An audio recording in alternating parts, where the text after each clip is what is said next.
Kolhapur style चिकनची घट्टसर gravy तयार करण्यासाठी जास्तीचे मसाले न वापरता कमी साहित्यात आज आपण ही बनवलेली आहे। तर मी इथे 3 पाव एवढं चिकन स्वच्छ धुवून घेतलं, त्याला मीठ हळद लावलं, थोडंसं आपण इथं वाटण केलेलं आहे। तर अद्रक लसूण आणि कोथिंबीर बारीक करून ही आपल्याला चिकनला लावून घ्यायचे। 10 ते 15 मिनिटांसाठी चिकन आपण मॅरिनेट करायला ठेवूया। तर इथं वाटण तयार करण्यासाठी 3 कांदे, अर्धा वाटी खोबरं, 1 टोमॅटो गॅसवरती थोडंसं मी इथं भाजून घेतलं। तर एवढे मसाले आपण इथं घेतलेले आहेत।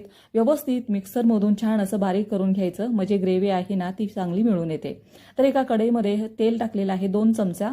तर हलकसं आपल्याला हे मसाले आहेत ते भाजून घ्यायचं। कांदा लसूण मसाला मी इथं टाकलेला आहे, थोडासा तेलावरती परतून घेतला आणि जे वाटण केलेलं आहे ना ते आपल्याला तेल सुटेपर्यंत चांगलं परतून घ्यायचंय। आता दुसऱ्या कढईमध्ये परत 2 चमचा मी इथं तेल घातलं, साबूत खडा मसाला इथं टाकलेला आहे। मीडियम साईजचा कांदा लालसर होईपर्यंत आपल्याला भाजून घ्यायचा आहे।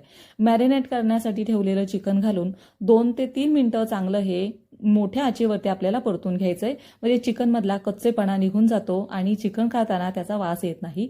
तर व्यवस्थित परतून झाल्यानंतर झाकण ठेवायचं। झाकण काढल्यानंतर तुम्ही बघू शकता मस्त पाणी सुटलेलं आहे। आता जे वाटण केलेलं आहे ना ते घालायचं आणि चिकनचे पीस आणि हे मसाला चांगला परतून घ्यायचा। लागेल तेवढं ह्याच्यामध्ये पाणी घाला। तुम्हाला जर ग्रेव्ही हवी असेल तर तुमच्या आवडीप्रमाणे हे तर पाण्याचं प्रमाण ठेवा। सुकं हवं असेल तर या पद्धतीनं तुम्ही सुकं तयार करू शकता।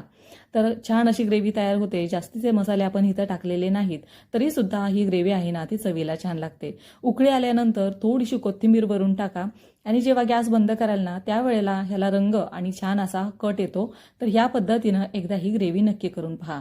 रेसिपी आवडली असेल तर नक्की शेअर करा।